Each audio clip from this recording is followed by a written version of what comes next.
Well, hello. For the second weekend in a row, I am up in the White Mountains. This time, I'm gonna hit a couple more 52 with a view peaks, hopefully. First one being Imp Face, and I'll talk about the other one a bit later. But actually, hoping to make this another Shakedown overnight backpacking trip.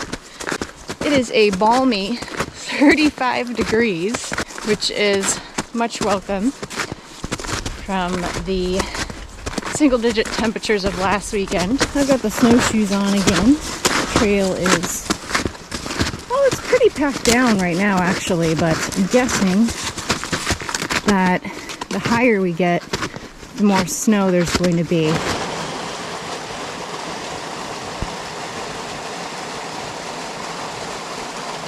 You're probably wondering what's with the band-aid on my nose. I recently had some pre-cancerous spots frozen on my nose from long-term sun exposure. I'm very fair-skinned, so I'm pretty susceptible to sun damage. So the healing process isn't a very pretty one, and so I'm mainly covering this up. Well, I guess two reasons. One is to spare you the imagery, and two is to avoid accidentally bumping it or hitting it where I might disrupt the healing process or injure myself.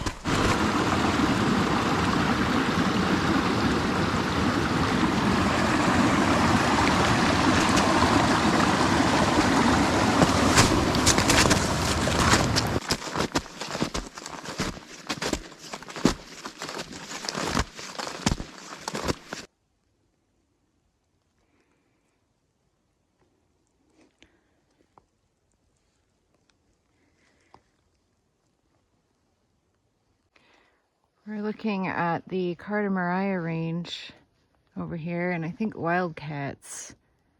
Out this way would be Mount Washington, but it's so clouded in, can't see anything, and the presidentials would be over there.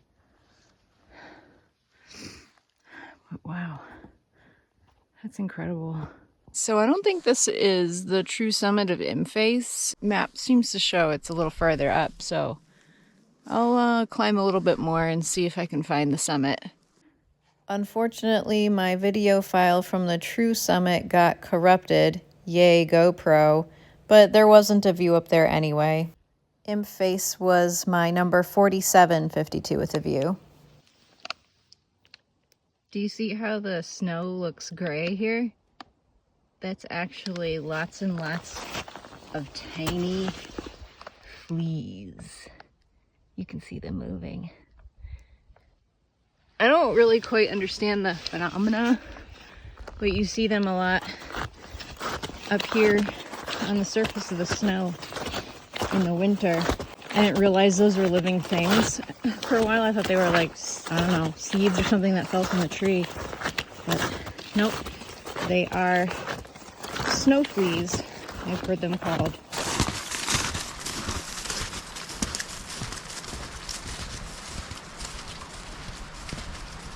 So I just parked at the Rattle River Trailhead, and my plan is to hike in about 2 miles to the shelter there. I'm gonna camp tonight, and then tomorrow I'm gonna attempt to do another hike from there. Before I get started, I'm going to eat my trail soup that I brought. Today's soup is a creamy spiced butternut.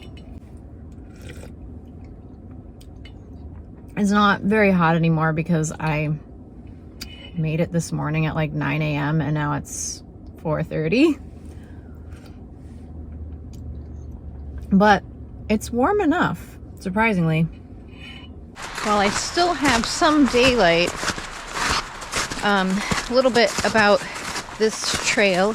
It's part of the AT, actually. And Rattle River Shelter is the second to last shelter in New Hampshire if you're going northbound.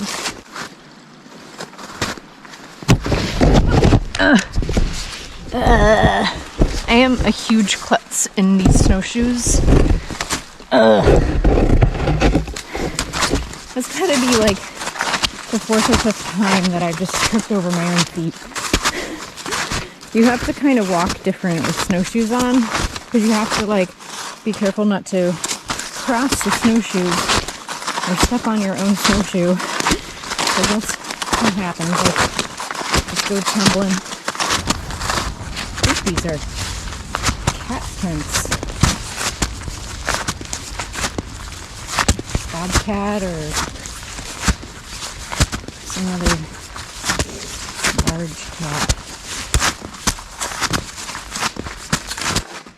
Alright, Rattle River Shelter.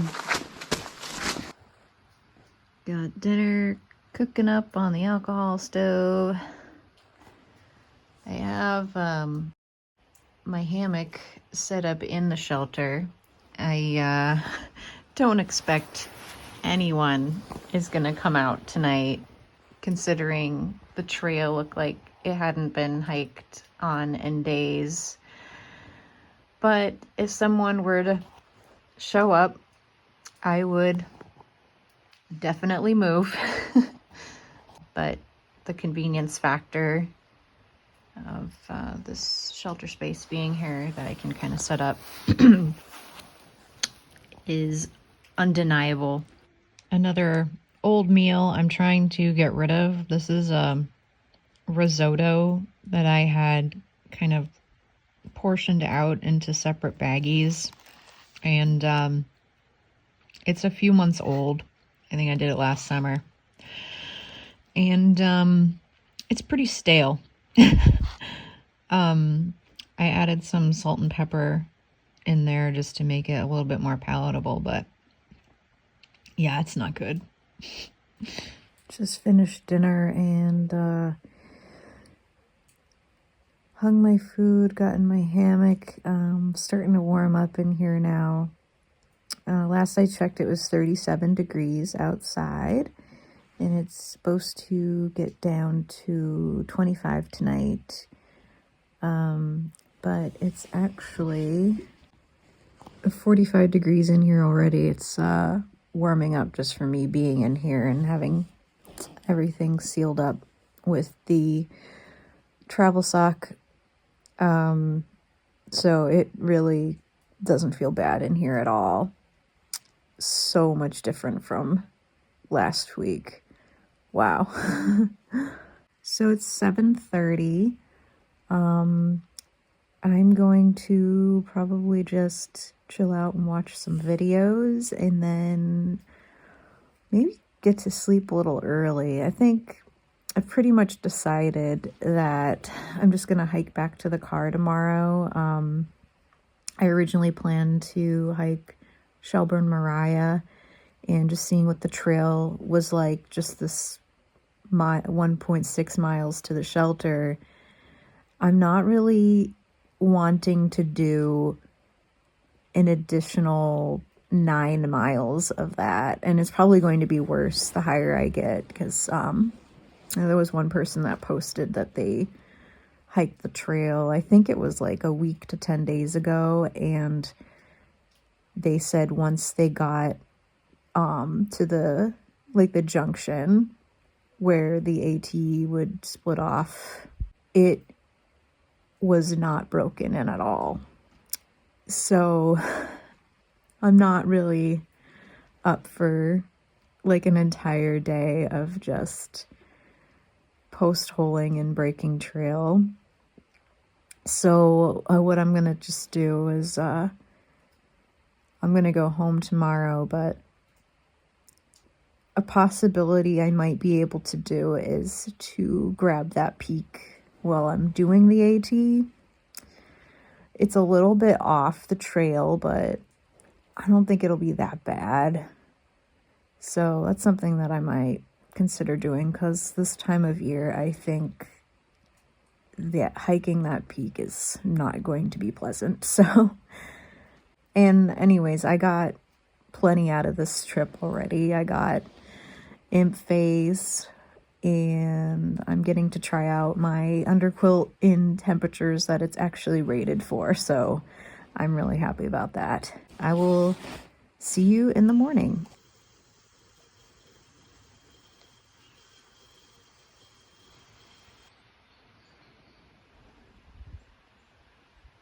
To give an idea of what the trail looks like, it is broken down a little, but there's more snow on top of what was broken down, so I'd still be sinking in.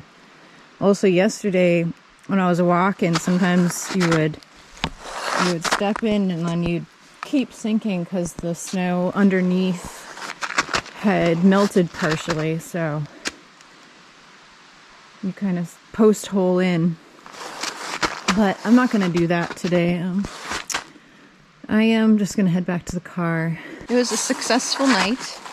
I was able to test my underquilt down. I don't think it ever got down to 25 degrees last night because when I took the thermometer out of my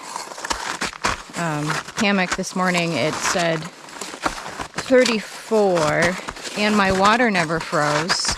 That I had left a bottle of water outside of my hammock, and there was no sign of any frost on that at all. So I'm kind of thinking maybe it didn't go below freezing last night, but I was plenty warm inside. Once I kind of had the underquilt adjusted the way I needed it, it was very warm. Maybe even too warm on the top, at least. But I was also wearing, like, I went to bed with my fleece on, so I could have taken that off if I wanted, but I was comfortable enough, so slept pretty good, actually. I got, I think, 8 hours. Having a chill, relaxed morning. Had my tea and just kind of like sat around a bit and enjoyed the scenery before getting going. So it was a nice trip. I'm really glad I did this and I got out, and I feel a little bit more confident now about my sleep system. So this might end up being my last overnight shakedown. I do have one more weekend that I might do an overnight, depending on weather. We have been getting snow. It's kind of our snow season, so this time of year becomes a little tentative on if, driving conditions will be okay. In terms of my sleep setup, that is probably where I'm most confident at this point. So I don't feel the need to test that again. That system is ready to go. Well, I'm editing this in the future, and I realized I forgot to close out that video. So I really enjoyed that trip up into the White Mountains, and it was a welcome refresher to not have to suffer through sub-freezing temperatures.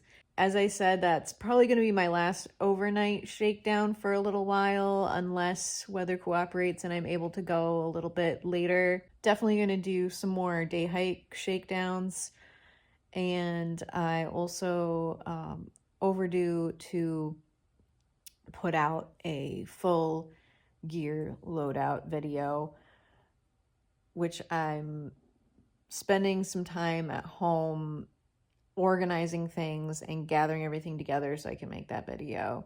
So stay tuned for that.